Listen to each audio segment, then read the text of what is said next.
가족하면 어떤 생각이 드실까요? 가족. 참 우리의 인생에서 너무나도 중요한 단어입니다. 가족. 가족이라는 말은 여러분에게 어떤 느낌이실까요? 가족하고 생각하면 떠오르는 이미지가 있다면 어떤 이미지일까요? 제가 혹자게 물어봤습니다. 가족하면 어떤 이미지가 떠오르세요? 주저하지 아니하고 쉼터, 의지할 수 있는 곳, 내 편, 이미지가 떠오릅니다 라고 답변을 하더라고요. 그 짧은 순간에 가족에 대해서 많은 것들을 생각해 보았습니다. 아, 그렇구나. 가족은 쉼터구나.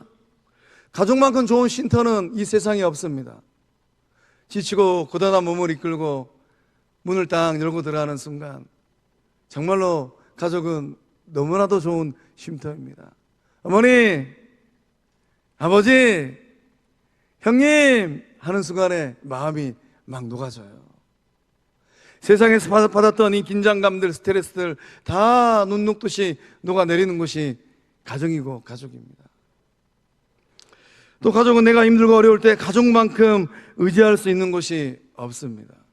어머니, 정말 힘이 듭니다. 형님, 요즘에 참 마음이 많이 힘듭니다. 괴롭습니다.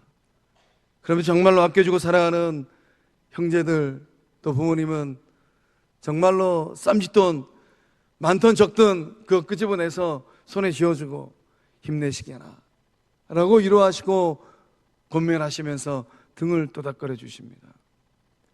가족만큼 의지할 수 있는 곳 세상에 없어요. 가족은 세상 모든 사람이 나에게 돌을 던지고 등진다 해도 가족만큼 든든한 내 편 되는 곳은 없습니다. 여러분의 인생 여정에서 가족이 주는 의미는 어떤 의미일까요? 하늘 보좌를 보고 이 땅에 오신 예수님에게도 가족이 있었습니다. 어머니 마리아, 아버지 요셉. 아버지 요셉은 정말로 넓은 마음을 갖고 있었던 사람인 것 같아요. 아버지 요셉은 정말로 성령 충만한 사람이었던 것 같습니다. 그리고 스라에 있는 동생 야고보, 요셉, 시몬, 유다. 본문의 말씀에는 기록되어 있지 않지만은 이름 모를 자매들도 있었던 것 같습니다. 말씀 보니까 어머니 마리아와 동생이 예수님을 찾아왔어요. 무엇 때문에 찾아왔을까요? 예수님을 만나러 가족들이 찾아온 이유가 있다면 무엇일까요? 본문의 말씀, 마태복음 12장의 말씀은 예수님이 굉장히 힘들어하는 상황 가운데 놓여있는 말씀의 자리입니다. 안식일 논쟁을 하고 바알세불 논쟁을 해야만 했습니다. 정말로 주님 마음이 힘들었어요. 그런 삶의 자리에 놓여있는 예수님을 향하여서 소문이 돌기 시작했습니다. 예수가 미쳤다. 예수가 귀신 들렸다. 이런 소문이 사람들의 입소문을 타고 이곳저곳에 퍼졌던 것 같아요. 더더욱 이 당시에는 종교 지도자들의 기세 등등한 살기가 있었습니다. 예수님께서 배척당하는 것도 힘들고 어려운데 그 생명까지 위태로워 보였습니다. 그래서 어머니 마리아는 이 동생들과 함께 이 예수님을 고향 나사렛 집으로 데려가기 위해서 찾아왔어요. 어머니 마리아의 애타는 마음이 있습니다. 어쩌면 어머니 마리아는 동생들에게 얘들아 어여 가서 마지를 만나고 집으로 데리고 오자 하였을 것 같아요. 그래서 마지 되시는 예수님을 만나기 위해서 그 길을 한 걸음에 달려왔을 것 같습니다.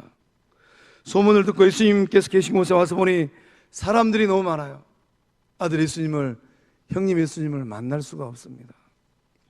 무리 중에 한 사람이 큰 소리로 외쳤습니다. 예수님, 밖에 지금 예수님 만나러 온 사람들이 있습니다. 어머니인 것 같고 동생들인 것 같습니다. 얼른 가서 좀 만나보세요. 어머니 마리아와 동생들, 누이들이 찾아왔다는 말을 듣고 예수님은 어떻게 반응하셨습니까?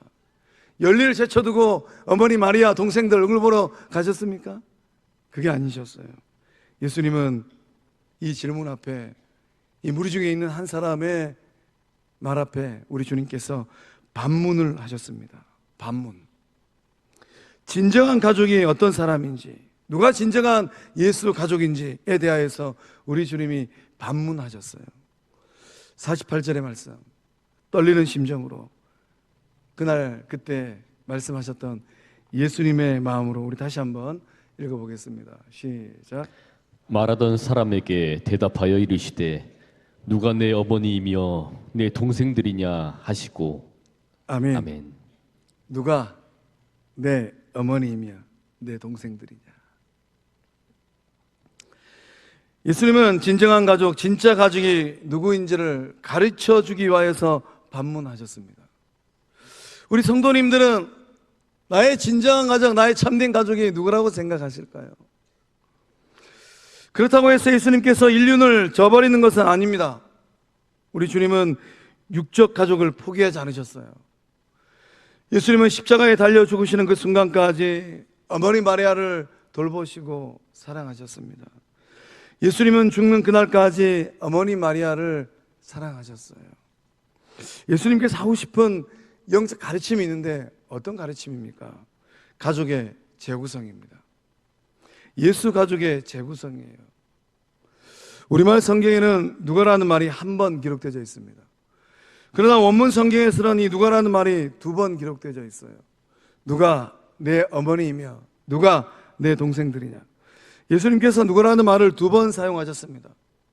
반복 강조하신 이유가 있다면 무엇일까요? 영적으로 누가 진정 예수 가족인가를 강조하기 위함입니다. 누가 예수 가족일까요? 여러분은 누가 예수 가족이라고 생각하실까요? 49절 말씀 보니까 예수님께서 손을 내밀으셨어요. 손을 내밀어서 제자들을 지목했습니다. 진정한 예수 가족이 누구인지를 명확하게 보여주셨습니다. 콕 찍어서 명확하게 답변하셨어요. 제자들을 향하여 손을 내펴드시고 지목하셨습니다. 그 순간 주변에 있는 많은 사람들의 눈이 누구를 쳐다봤을까요? 예수님께서 손을 내밀어서 지목하신 제자들의 얼굴을 봤을 것 같습니다. 어쩌면 주변에 있는 많은 사람들의 그 눈이 제자들의 얼굴에 고정되었을 것 같아요. 예수님께 지목받는 것은 참으로 영광스러운 일입니다. 그 자리에 있었던 베드로를 비롯한 제자들은 어떤 마음이었을까요? 마음이 벅차올랐을 것 같아요. 오늘 이 사건 이전에 제자들은 알고 있었습니다. 예수님께서 제자로 삼아주신 것을. 그러나 이 사건을 계기로 해서 제자들을 향한 예수님의 마음이, 제자들을 향한 예수님의 생각이 더 높고 고양하다는 것을 알게 됐습니다. 예수님께서 제자의 신분을 넘어서 가족의 신분으로 그들을 끌어안아 주셨습니다. 베드로는 어떤 생각을 했을까요? 야고보는 어떤 생각을 했을까요? 안드레는 어떤 생각을 했을까요? 예수님께서 베드로야 너는 나의 형제다, 안드레야 너는 나의 형제다, 야고보야 너도 나의 형제다, 이 말씀을 듣고 제자들은 어떤 생각을 했겠습니까? 나는 예수님의 형제이구나, 예수님께서 나를 형제로 대하여 주시는구나. 가슴이 막 바운스했을 것 같아요. 고동쳤을 것 같아요. 오늘 예배 자리에 오신 저와 여러분에게 동일한 영광이 임하고 있는 줄로 믿습니다. 보좌 우편에 계신 예수님께서 세상에 있는 수많은 사람들 가운데 저와 여러분을 콕 찍어서 지목하셨습니다. 그리고 말씀하십니다. 너는 나의 가족이다. 사랑하는 성광의 성도 여러분, 세상으로부터 지목받는 것, 세상으로부터 지목받는 것에 너무 많은 의미를 두지 마시기 바랍니다. 세상은 늘 요동쳐요. 여러분이 소유한 무엇으로부터 지목받는 것에 너무 많은 의미를 두지 마시기 바랍니다. 어느 날에는 그 소유가 완전히 사라지기도 합니다. 그렇다면 우리는 무엇에 의미를 두고 이 세상을 살아가야 될까요? 예수 가족이 되었다라는 이 거룩한 사실에 인생에 큰 의미를 두고 살아가시는 저와 여러분 될 수 있기를 주의 이름으로 축복합니다. 세상은 잠시 잠깐이에요. 그러나 예수님은 영원합니다. 앞으로 주어진 인생의 시계바늘이 얼마쯤 될 것 같으세요? 1시간 뒤도 모르고 살아가는 인생길, 앞으로 생명의 주인 되신 하나님께서 그 인생길에 몇 년을 허락하실 것 같으세요? 세상은 잠시 잠깐이지만은 생명의 구주 예수님은 영원한 줄로 믿습니다.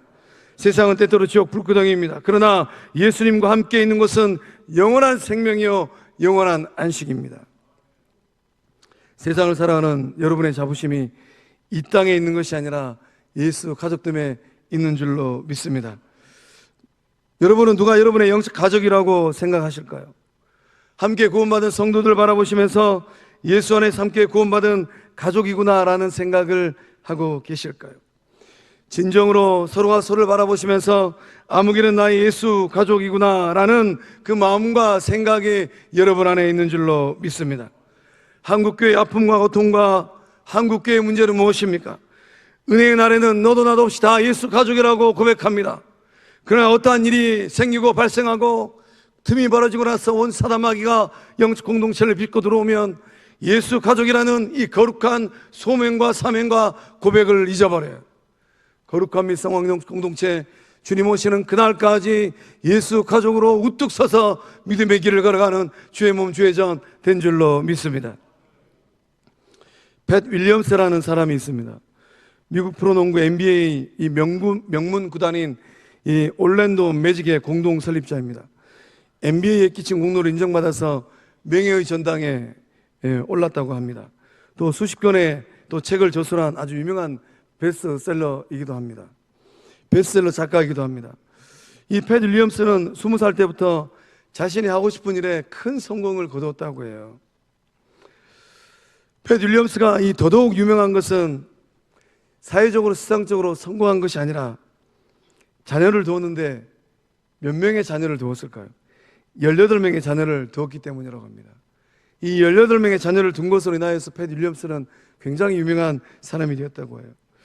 이렇게 많은 자녀들 가운데 이 윌리엄스 부부가 낳은 이 친자는 4명뿐이라고 합니다. 그럼 나머지 14명은 어떻게 해서 자녀가 되었을까요? 나머지 14명의 자녀는 모두 입양한 아이들이라고 합니다. 그 입양한 아이들 가운데 상당수는 몸이 불편한 장애를 갖고 있었다고 해요. 그 중에는 한국인 아이들도 2명 있었다고 합니다. 이 윌리엄스 부부는 이렇게 많은 대가족과 함께 이 여행을 하기 위해서 대형 버스도 구매를 했다고 해요. 18명의 자식과 함께 이곳저곳으로 다니기 위해서는 아마 큰 버스가 필요했던 것 같습니다. 또 온 식구가 둘러앉아서 식탁에서 식사를 하기 위해서 대형 식탁도 구매를 했다고 합니다. 제가 이 윌리엄스 이야기를 곰곰이 읽고 묵상하다가 우리 거룩한 빛 성황 영식 공동체 식탁을 더 큰 식탁으로 만들어 버려야 되겠구나 라는 도전을 받았어요. 하나님께서 역사해 주셔서 더 큰 영적 교제가 이루어지는 영적 식탁을 갖고 있는 주회전 성광교회 될 줄로 믿습니다. 아무리 이 사회적으로 성공한 사람이라 하더라도, 아무리 아이들을 좋아한다 하더라도 정말로 이 쉽사리 할 수 없는 희생과 투자입니다.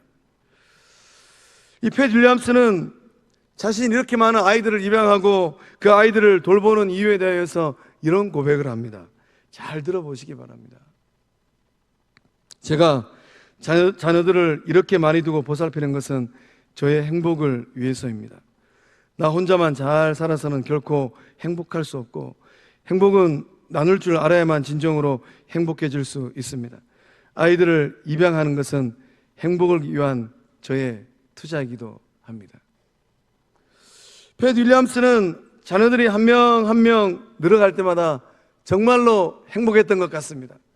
그 자녀들이 유년기를 보내고 10대를 보내고 사춘기를 보내고 청년기를 보내고 장성한 사람이 되었을 때에 말로 닿을 수 없는 행복감을 느꼈을 것 같습니다. 하늘아버지도 마찬가지입니다. 하늘아버지도 구원받은 주의 백성들이, 주의 자녀들이 늘어나는 것, 이것이 바로 하늘아버지의 행복인 줄로 믿습니다. 구주 예수님도 마찬가지예요. 구원받은 형제 자매들이 늘어나는 것, 이것이 바로 구주 예수님의 행복입니다. 그렇다면 예수님께서 원하시는 가족은 어떤 가족일까요? 예수님께서 무엇을 근거로 하여서 예수 가족을 재구성하셨습니까? 우리 50절의 말씀을 믿음으로 함께 읽어보겠습니다. 시작. 누구든지 하늘에 계신 내 아버지의 뜻대로 하는 자가 내 형제요 자매요 어머니이니라 하시더라. 아멘. 하늘에 계신 내 아버지의 뜻대로 하는 자가, 예수 가족으로 인정받는 사람은 누구입니까? 첫 번째는 예수를 믿고 예수의 말씀에 순종하는 사람들입니다.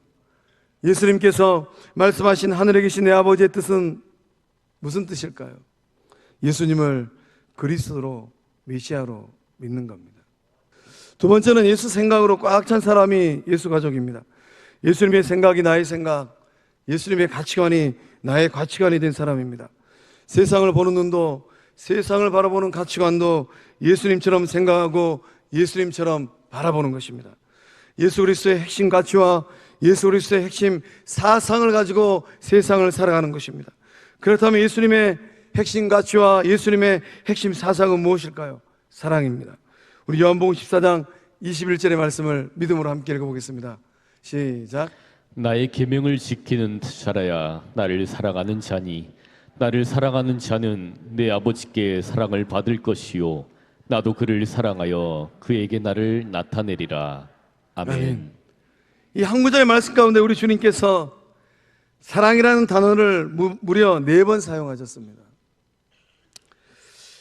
나를 사랑하는 자는 내 아버지께 사랑을 받을 것이요 나도 그를 사랑하여 그에게 나를 나타내리라.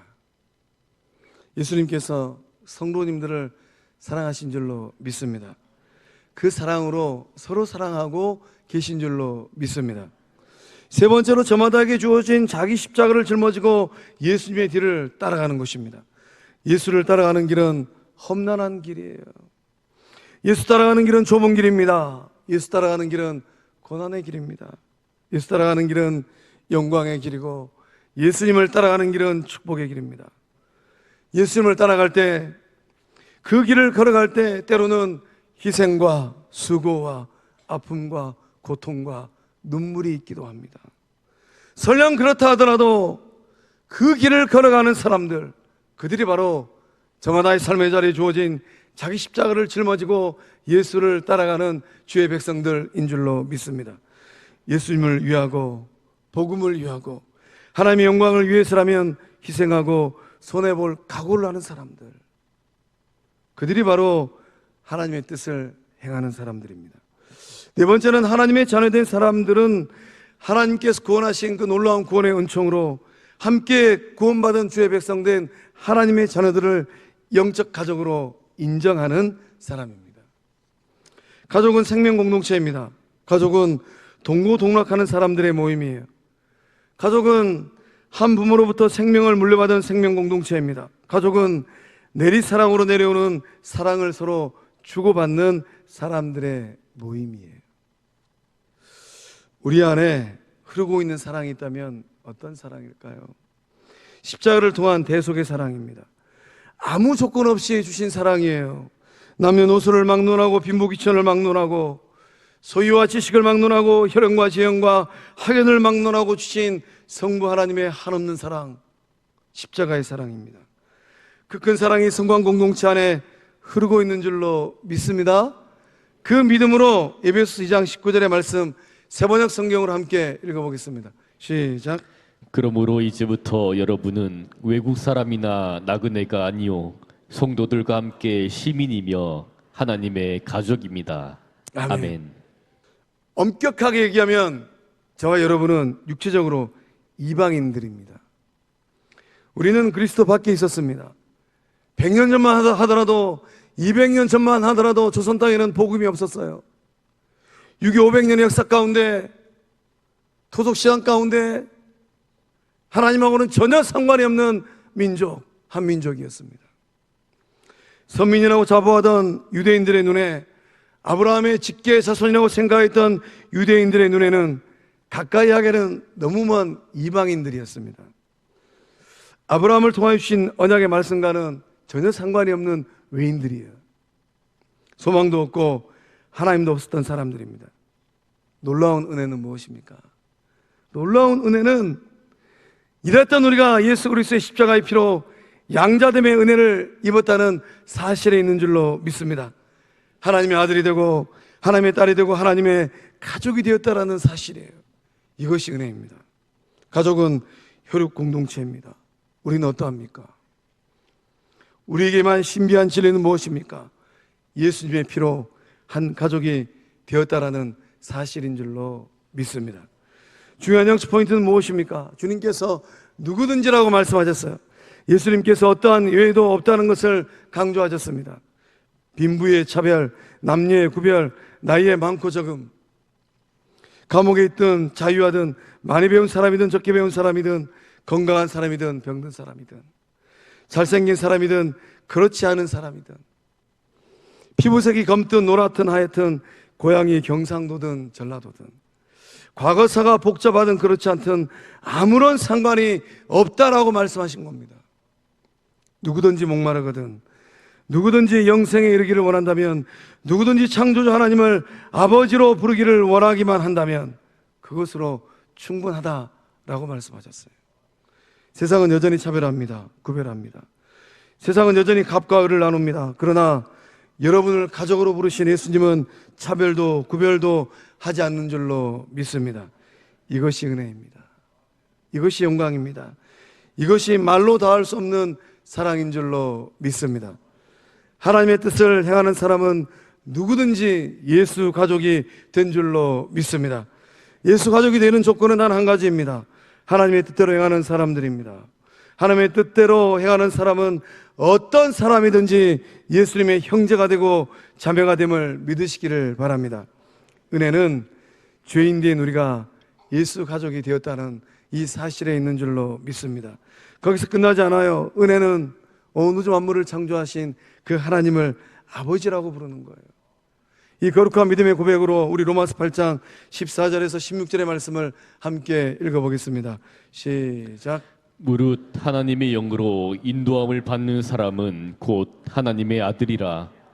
너희는 다시 무서워하는 종의 영을 받지 아니하고 양자의 영을 받았으므로 우리가 아빠, 아버지라고 부르짖느니라. 성령이 친히 우리의 영과 더불어 우리가 하나님의 자녀인 것을 증언하시나니. 아멘. 할렐루야.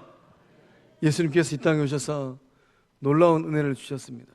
우리를 구속하셨고 온 우주 만물을 창조하신 야훼 하나님을 아버지라 부르게 하셨어요.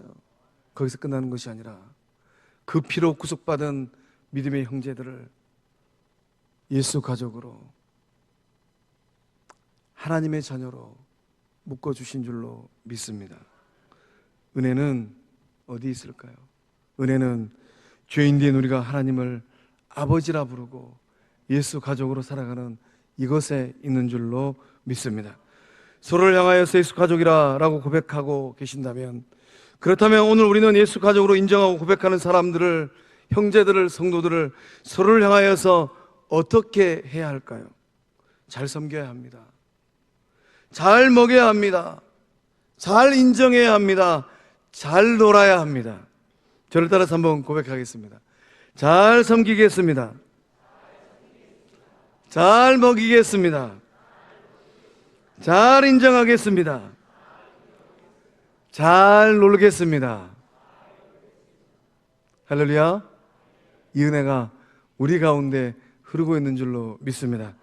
사랑하는 성광의 성도 여러분, 이제 오늘 오후가 되면 이제 두 번 다시 돌아오지 않을 2024년도 기간별 복음송 콘서트를 합니다. 그 거룩한 믿음의 자리에 나오셔서 예수 가족됨의 은혜가 이런 것이구나, 예수 가족으로 사는 것이 이러한 것들이구나, 함께 어우러져서 영광과 찬송을 돌릴 때에 그 아들을 십자가에 내어주시고 우리를 자녀 삼아주신 온 우주 만물을 창조하신 생명의 구주 하나님께서 큰 영광 받으시고, 오늘 사는 우리들은 예수 가족으로 더 복되고 행복한 삶을 살아가는 은혜를 받고 누릴 줄로 믿습니다. 기도하시겠습니다.